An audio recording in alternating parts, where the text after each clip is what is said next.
Vamos al segundo invitado de esta tarde. Él es el presidente nacional de los colegios particulares de Chile, CONACEP. Esta es una asociación gremial, a propósito. Don Hernán Herrera Russell. Lo acompaña el secretario nacional, el señor Rodrigo Ketterer, y el asesor jurídico, don Eduardo Escalona.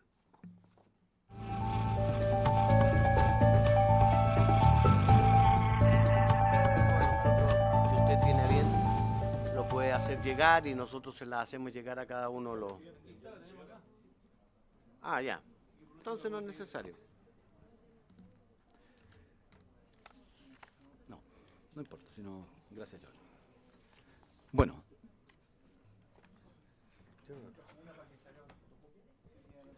No, si la tiene, si la está Sí. entregando la secretaría. Ya. Por favor, señor Ya. Herrera, le ofrezco la palabra. Señor presidente, nosotros, antes que todo, agradecemos a la comisión por habernos invitado para poder expresar nuestra posición y entregar y quedar a disposición para entregar nuestra experiencia en el mundo de la educación.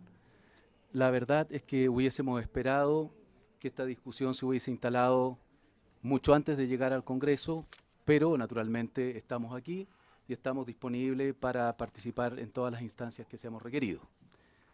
En la primera lámina ustedes encuentran una breve historia, la verdad es que hay muchos hitos, pero a nuestro juicio los hitos más importantes de la educación particular y en lo especial la particular subvencionada. Primero, la educación particular subvencionada fue convocada por la sociedad chilena a colaborar con el Estado.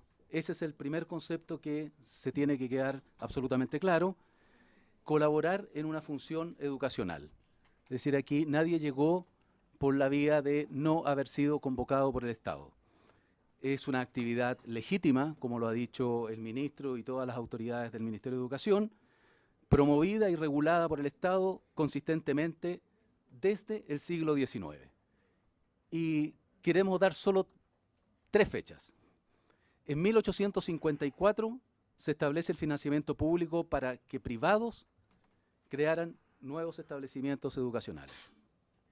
En 1951, el entonces ministro Bernardo Leyton creó el subsidio por asistencia a los alumnos de colegios particulares. Y en 1993, bajo la presidencia de don Patricio Elwin, creó el sistema de financiamiento compartido o copago. Algunos datos del sector particular subvencionado. El 54% de la matrícula se encuentra en los colegios particulares subvencionados. Más de 1.800.000 niños, lo que implica que tenemos alrededor de 1.300.000 padres. Y naturalmente, como lo veíamos en la lámina anterior, este es un sector que se ha encontrado presente en la educación hace más de 150 años, 3 siglos. Y eso no deja de tener importancia porque pareciera ser que hay momentos en que algunos quieren plantear de que esta es una educación que partió por ahí por los años 80, y la verdad que en los años 80 ya nosotros teníamos establecimientos de más de 50 años. Respecto al sector, otros datos relevantes y que resultan irrefutables. De acuerdo al último CIMSE, nosotros tenemos mejores resultados en medición de aprendizaje y también en variables no cognitivas. No cognitivas tales como seguridad, clima escolar, participación. Aquí hay una cosa que es relevante. Nosotros cuando hemos dicho que no se ha hecho una discusión seria con respecto a qué es lo que es calidad y qué es educar a un niño con estándares mínimos de calidad y consecuencia de eso, cuánto cuesta educar a un niño con esos estándares, lo que hemos tratado de instalar es que naturalmente el tema de la calidad es mucho más que el CIMSE que medíamos hasta ahora. Y ha quedado demostrado en este último CIMSE que aquellas prestaciones adicionales que hacen los colegios particulares subvencionados por los cuales nos premian los padres teniendo a sus hijos en nuestros colegios, hace una gran diferencia y ellos entienden perfectamente qué es calidad en educación, que es bastante más que los puntajes de las pruebas cognitivas. El segundo tema que lo decía uno de los parlamentarios, es que en el sector particular subvencionado, educar a un niño, al Estado le cuesta bastante menos que en la educación municipal. Tenemos datos de la Pontificia Universidad Católica, un estudio hecho por Paredes y Volante en el año 2013. Un niño en el colegio particular subvencionado sale 1.097.000 y tantos pesos, uno en el municipal 1.254.000. Han estado dando vuelta a otras cifras, nosotros hemos querido ser extremadamente transparentes, las otras cifras incluían infraestructura, como por ejemplo la que se tuvo que reemplazar para efectos de terremoto, lo aportó el Estado en el mundo municipal, lo aportaron los sostenedores en el mundo particular pagado. Hemos querido sacar esa distorsión porque fue en cosa de un año, pero estas son las cifras duras. En realidad al Estado le cuesta más educar a un niño en el mundo municipal que lo que le cuesta a los sostenedores en el mundo particular subvencionado. Como consecuencia de esto, si es que la matrícula migrase hacia los colegios municipales, naturalmente hay que tener en consideración este valor que nosotros no lo vemos en la reforma. La red educacional de los colegios particulares subvencionados es la más amplia y con mayor presencia territorial en este país. En todas partes hay un colegio particular subvencionado. Por otra parte, es el sistema que eligen mayoritariamente los profesores para sus hijos. Esto es muy importante. El 65% de los hijos de profesores estudia en colegios particulares subvencionados y el 15% estudia en colegios municipales. Por lo tanto, nosotros contamos con el 65% de la matrícula de los hijos de los profesores.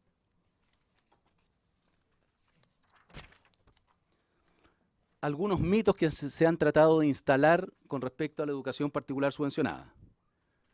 Lo que le hemos llamado el mito número 1 es que la educación particular subvencionada segrega económicamente. Nuestro sector, sin lugar a dudas, ha sido un motor de integración. Hemos instalado nuestros colegios en los sectores más vulnerables y eso es irrefutable. En los sectores vulnerables existen colegios particulares subvencionados. Segundo, más del 45% de los alumnos prioritarios, entiéndase CEP, estudian en colegios particulares subvencionados. Cuando se ha querido plantear la caricatura de que nosotros descremamos y nosotros seleccionamos, la verdad es que nosotros queremos recurrir a esta cifra. 45% de los niños CEP estudian en colegios particulares subvencionados. Si uno hace la relación de dónde está el resto de los niños, naturalmente está en el mundo municipal, pero en términos numéricos, permitiéndonos algún juego, prácticamente el 50% de la matrícula de los niños CEP estudia en colegios particulares subvencionados. Eso no es descremar, eso no es seleccionar, eso es abrirle espacio a los niños y la verdad es que el sector menos seleccionador está en los colegios particulares subvencionados.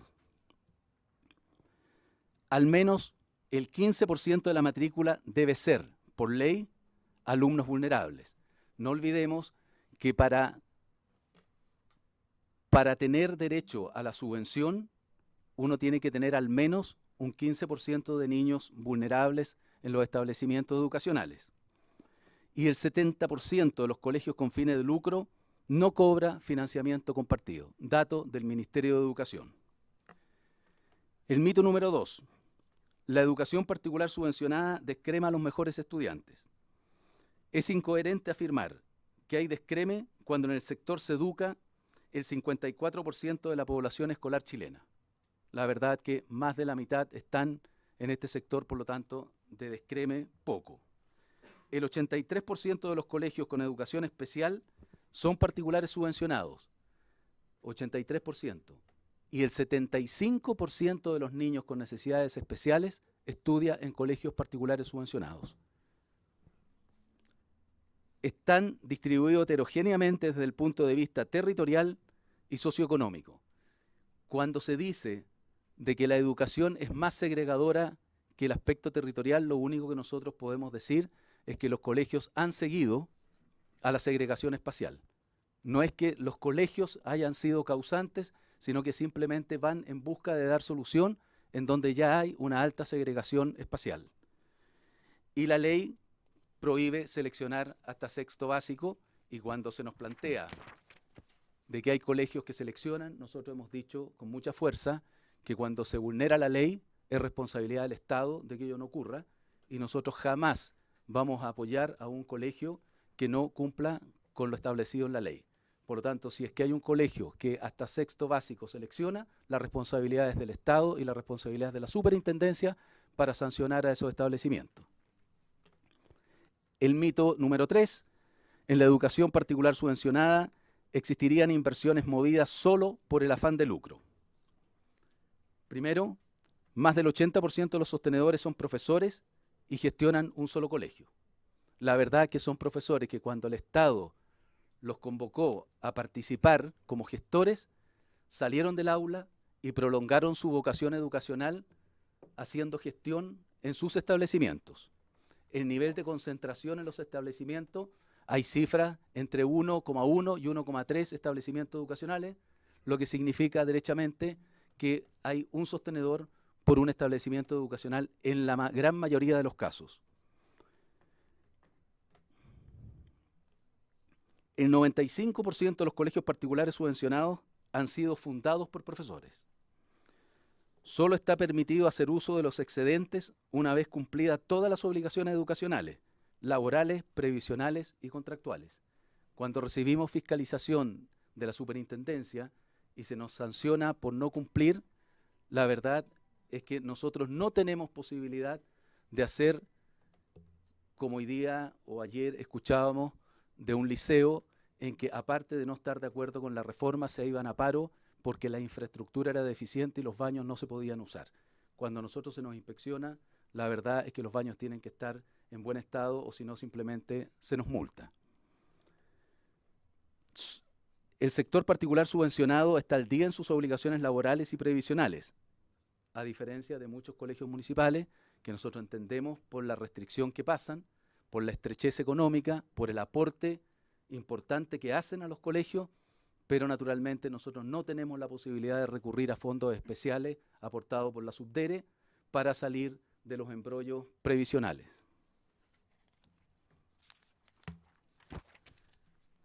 Vamos a la reforma propiamente tal. Créanme que nosotros nos preguntamos si esta es una reforma. Desde el punto de vista de la Real Academia de la Lengua, reforma es aquello que se propone, proyecta o ejecuta como innovación o mejora en algo. Con el actual texto revisado, para nosotros esta no es una reforma. Es un proceso que busca desmejorar el sector particular subvencionado y créanme que estamos absolutamente convencidos de eso en función de lo que dice el proyecto de ley. El proyecto de ley en su actual normativa apunta a destruir la educación particular subvencionada, no a innovar ni a mejorar la educación privada, ni menos la pública. Hemos dicho reiterativamente que si es que aquí los fondos se destinaran a la calidad, la verdad es que al menos 2 de las columnas vertebrales de esta reforma no deberían haberse instalado ahora.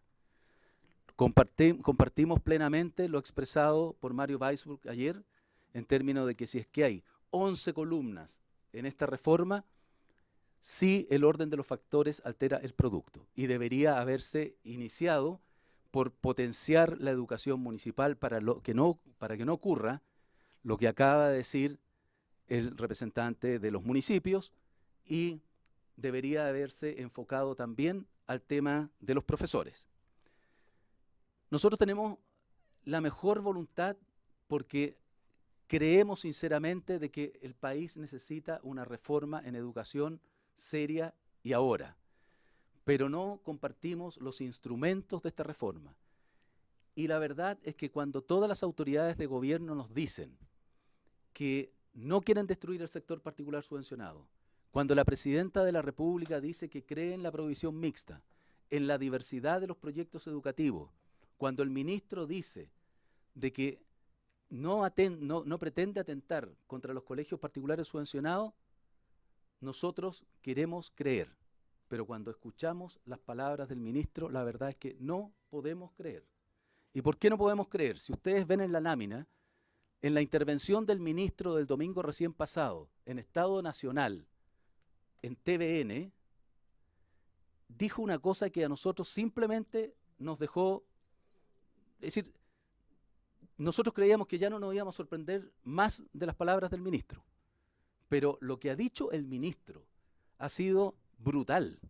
Ha sido brutal porque cuando a él le preguntan de que por qué no parte por la educación municipal, la justificación es que él está frente a una cancha de patinaje en donde hay niños que corren a pata pelada, que son del mundo municipal, y hay niños que corren con patines, y su obligación es quitarle los patines a los niños del mundo particular subvencionado. A nosotros nos parece que eso es ideologismo puro y no tiene nada que ver con la calidad. Lamentablemente, lo que nosotros no hubiésemos pensado jamás ocurrió. Ahora, ¿qué hubiésemos querido nosotros? Que el ministro hubiese dicho, mire, yo voy a invertir todos los recursos para poner patines a esos niños y puedan competir en condiciones iguales con los del mundo particular subvencionado. Pero lo que no puede ocurrir, presidente, es que aquí se quiera nivelar hacia abajo por un sistema, por un tema ideológico. Eso es un primer problema por lo cual nosotros no podemos creer que nos quieran destruir nuestro sector. Segundo,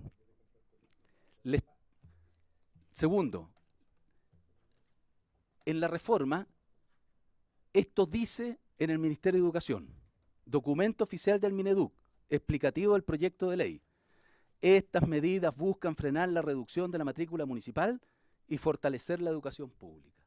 Es decir, quieren quitarle matrícula al sector particular subvencionado sin tomar en consideración el nivel de calidad que existe en el mundo municipal, solo por el hecho de que no soportan que el mundo particular subvencionado tenga el 54% de la matrícula.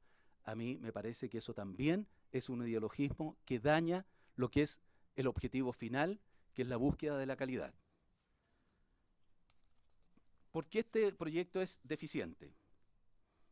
Porque creemos que el proyecto fue construido sin participación ciudadana, ni tampoco a los actores incumbentes se les convocó.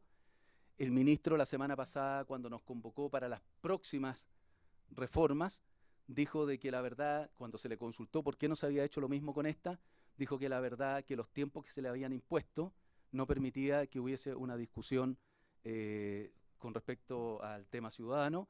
A nosotros nos parece de que una reforma de esta magnitud debería haber sido discutida mucho antes con los incumbentes para después entrar en el Congreso. El proyecto no trata ni tiene relevancia para la calidad de la educación y es una reforma que empobrece el sistema escolar. Solo un ejemplo.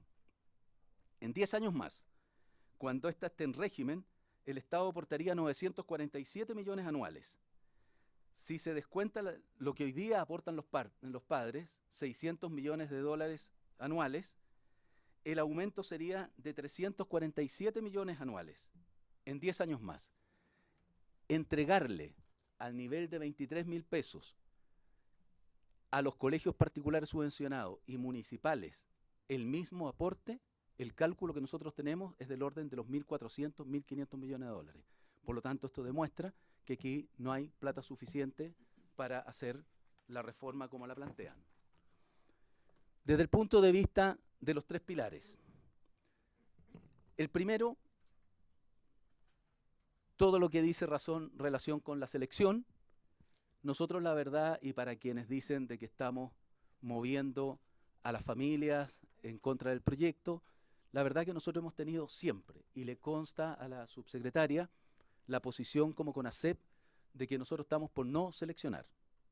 Nos genera problema entre nuestros propios sostenedores, nos genera problema con algunos parlamentarios, nos genera problema con las familias, pero nosotros siempre hemos dicho que nos parece justo no seleccionar, en la medida que las familias adhieran al proyecto educativo que tiene el establecimiento educacional. Pero aquí nos encontramos con una sorpresa. De las 3 columnas que establece el proyecto, 2 son el cambio de plata por plata. Y en la única que hay un concepto importante de principio es en esta, el no seleccionar. Y nos sorprende que el principio funcione de una manera para algunos y de otra manera para otros. Nosotros hubiésemos esperado que cuando se dice no seleccionar, definitivamente no se selecciona ni en el mundo municipal, ni en el particular pagado, ni en particular subvencional pagado, y créanme que tampoco en el mundo particular pagado. Si es un principio, el principio alcanza a todos. Y no puede ser de que se hable de colegios emblemáticos que tampoco sabemos cuáles van a ser porque no son los actuales, y esos tengan un trato, el resto de los municipales y los particulares subvencionados tengan el trato de que no se selecciona, y el mundo particular pagado no se toca porque no sabemos exactamente por qué se queda sin tocar. El segundo pilar de esta reforma es el tema del financiamiento compartido. Nosotros hemos dicho, sin perjuicio de que el financiamiento compartido sirvió para entregar un plus desde el punto de vista de la calidad, prestaciones diferentes a lo que son las mediciones o lo que eran las mediciones CIMSE hasta ahora, y que además tienen la importancia de empoderar a la familia, porque querámoslo o no, sociológicamente las familias cuando aportan sientan que tienen derecho a exigir, cosa que no ocurre cuando no aportan. Sin perjuicio de eso, nosotros últimamente lo único que hemos dicho es que el ministro y su proyecto tienen que honrar la palabra de la Presidenta de la República. La Presidenta de la República dijo de que se iba a reemplazar peso a peso. Si uno toma el proyecto, la verdad es que ese reemplazo no existe y queda del orden de un 30% de un sector que no recibiría este reemplazo peso a peso. Por lo tanto, nosotros queremos de que el ministro honre la palabra de la Presidenta de la República y el reemplazo sea, tal como lo decía Mario Weissbrot ayer, que no sea en 10 años, que a lo mejor tiene que ser en 15, en 20 o en 30, pero finalmente todo tiene que ser peso a peso. Y en el tercero, el fin al lucro, que pareciera ser de que se aborda por el lado de la compra de los fierros. Nosotros no entendemos que si tenemos pocos recursos, cómo destinarlo a comprar fierros que hoy día existen y no orientarlos a mejorar los estándares de calidad de la educación municipal y al tema de los profesores. En el tema de los fierros, créanme que nosotros sentimos de que no solamente hay ideologismo, sino que hay falta de convicción. Y les digo por qué. El ministro ha expresado dos cosas que son muy importantes. Que la educación municipal va a mejorar de aquí a 10 años más, desde el punto de vista de los niveles de los estándares de calidad. Y que los colegios de los particulares subvencionados no sirve para nada más que para lo que hoy día están funcionando y la prestación de la educación. Yo les quiero hacer una reflexión. Si es que efectivamente cree el ministro, tiene la convicción que va a cambiar la educación municipal en 10 años y que estos fierros no sirven para nada más que para seguir entregando educación, la verdad es que entiendo menos al ministro de que se vaya a gastar ahora la plata mal y después y perdónenme la palabra, acachado con los colegios, porque se supone de que la matrícula, cuando se supere la educación municipal desde el punto de vista de los estándares, retornaría del mundo particular subvencionado al mundo municipal. Y en ese contexto, ¿para qué el Estado se va a quedar con fierros y ladrillos que no van a servir para nada más? ¿Por qué no le entregan esa responsabilidad al sostenedor para que se termine yendo para la casa cuando pierda la matrícula? Bueno, nosotros hemos revisado desde el punto de vista legal y podemos decir que el proyecto tiene múltiples vicios de constitucionalidad.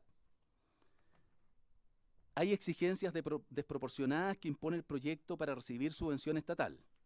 Obliga a convertir muchos colegios en pagados o cerrarse, afectando gravemente a los alumnos. Acá hay una cosa que es importante. Nosotros creemos que finalmente se va a modificar en el Parlamento.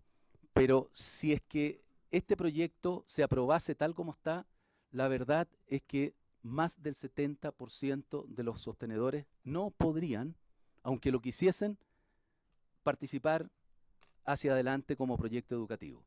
Porque la ley establecería de que a enero del 2014 los sostenedores tendrían que ser dueños de los establecimientos educacionales y más del 70% de los sostenedores no lo son.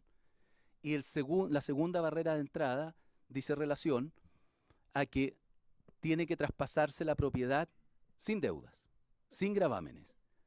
y más del 80% de los sostenedores, pregúntenle ustedes, el otro día tuvimos una asamblea y la verdad que nos sorprendimos porque son mucho más, pero más del 80% de los sostenedores tienen deudas, tienen gravámenes, por lo tanto, no podrían cumplir con esa barrera de entrada.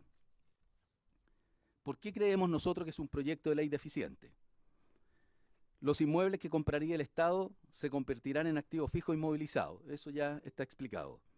Los mecanismos de traspaso de los inmuebles no consideran la realidad del sector, ni la infraestructura que adoptaron los establecimientos particulares. Se burlan normas constitucionales para determinar el valor e indemnizar para esta auténtica expropiación. Aquí hay un tema que se planteó en términos de que no tiene lógica que cuando se ha construido una infraestructura se pague finalmente por la cantidad de niños que existen en el establecimiento educacional. Y les quiero hacer un solo ejemplo. Supongamos que un sostenedor es un nuevo sostenedor que ha partido hace 5 años, que hizo una proyección que en 10 años va a tener 1000 alumnos de matrícula y finalmente lo toman en el año 5, le dicen que van a sacar el promedio de los últimos 3 años, que ese promedio hoy día puede tener 600 alumnos, que puede ser 500 alumnos, y el Estado dice que le va a pagar por 500 alumnos haciendo caso omiso de la inversión que hizo en infraestructura. La verdad que los colegios se construyen al inicio. Para ser proveedor de educación hay que contar con el colegio. Por lo tanto, esa proyección la hizo al inicio y hoy día le estarían comprando por el 50% o menos.